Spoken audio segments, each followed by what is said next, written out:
But that raises the question, though. If you're saying that if God were to control every aspect of man's life, it would not be living, then that raises the question, why pray to God then? If God is not going to interfere, if God is not going to intervene, if God is not going to help, what is the role of prayer? First of all, let us not misunderstand the nature of prayer, particularly in Jewish tradition. The primary purpose of prayer is not to make requests. The primary purpose of prayer is to praise, to sing, to chant. Because the essence of prayer is a song, and men cannot live without a song. Prayer may not save us, but prayer may make us worthy of being saved. Prayer is not requesting. There is a partnership of God and man. God needs our help. I would define man as a divine need. God is in need of man. In history, he cannot do the job alone because he gave us freedom. And the whole hope of messianic redemption depends on God and on man. We must help him. And by each deed we carry out, we either retard or accelerate the coming of redemption. Our role in history is tremendous. I mean, our human role. Absurdity, yes, plays a major role. In fact, it's the greatest challenge to existence, not only to religion, the greatest challenge to all activities, to political activity, to economic activity, to all idea of progress, is the encounter with absurdity. And if I were to be asked, what is the meaning of God? A difficult question to answer in one sentence. Well, I'll ask you, what is the meaning of God? I would have to use a number of sentences. One, the certainty that there is a meaning beyond a mystery, that holiness conquers absurdity. And without holiness, we will sink in absurdity.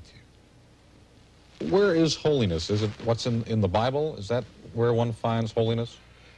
I don't believe in monopoly. I think God loves all men and has given many nations, has given all men an awareness of his greatness and of his love.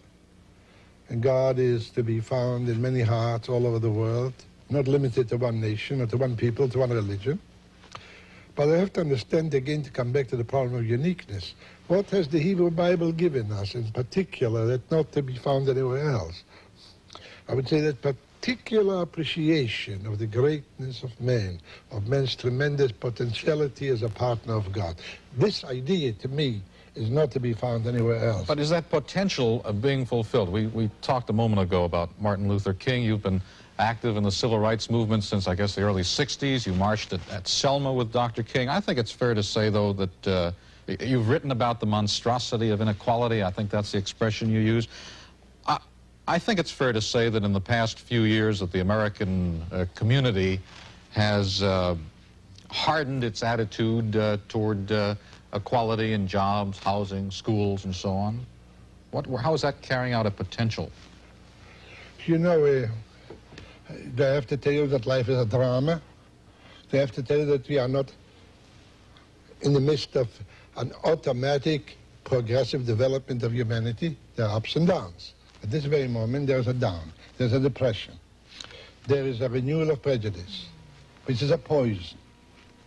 As a person committed to biblical faith, I would say what keeps humanity alive is the certainty that we have a Father. But then I also have to remember that God is either the Father of all men or of no men. And the idea of judging a person in terms of black or brown or white is an eye disease. You've also said that you're an optimist against your better judgment. Yeah. But you're still an optimist. I'm still an optimist. You first gained prominence as a scholar writing about the prophets. Is it possible for a modern prophet to come to us? Or is that just pre-biblical? Again, Mr. Stern, your questions are very rich and very complex and very meaningful.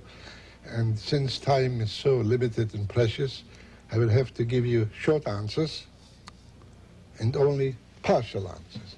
The idea of a prophet is complex and consists above all of two things, of the message or the substance of what the prophet has to say, and of some extraordinary claim to an experience which is not given to other men. Let us ignore the second, let us take the first. What's so great about the message of the prophet?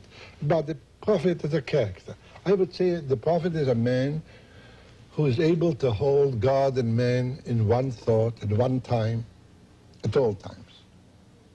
This is so great and this is so marvelous, which means that whatever I do to man, I do to God. When I hurt a human being, I injure God. Now, their thoughts, their message continues to be so relevant today that I venture to say, and I had this experience with many distinguished philosophers when we got together to discuss social contemporary problems, that the ultimate source of hope for all of us, whether it was a Protestant or a Catholic or a secular philosopher, was suddenly our reliance on a hope uttered by the prophets of Israel. Therefore, I would say, the spirit of the prophet, the message of the prophet is very much alive. It's the kind of men who combined very deep love with very powerful dissent, painful rebuke with unwavering hope. The prophet as a witness to that great mystery, or to what I would call meaning beyond the mystery, namely God, could still be alive and should serve as an example.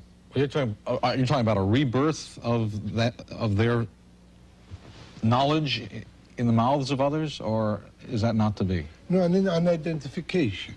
May I make a personal statement here? I've written a book on the prophets, a rather large book, spent many years. And then really this book changed my life, because early in my life, my great love was learning, study. And the place where I preferred to live was my study in books and writing and thinking.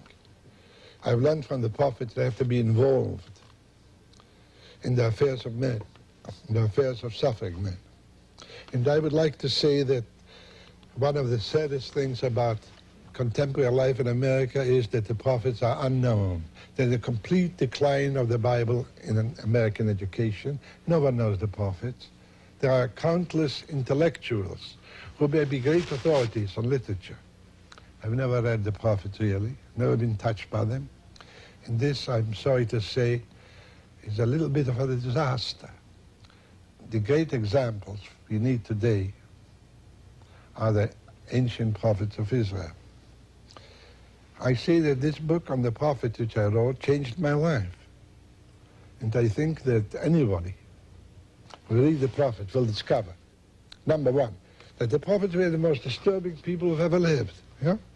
It's not easy to read. You mean they were abrasive when you say disturbing? Abrasive, disturbing, giving me a bad conscience. Well, are you a prophet? You've been abrasive at times, particularly concerning the Vietnam War. You've said a great deal about that.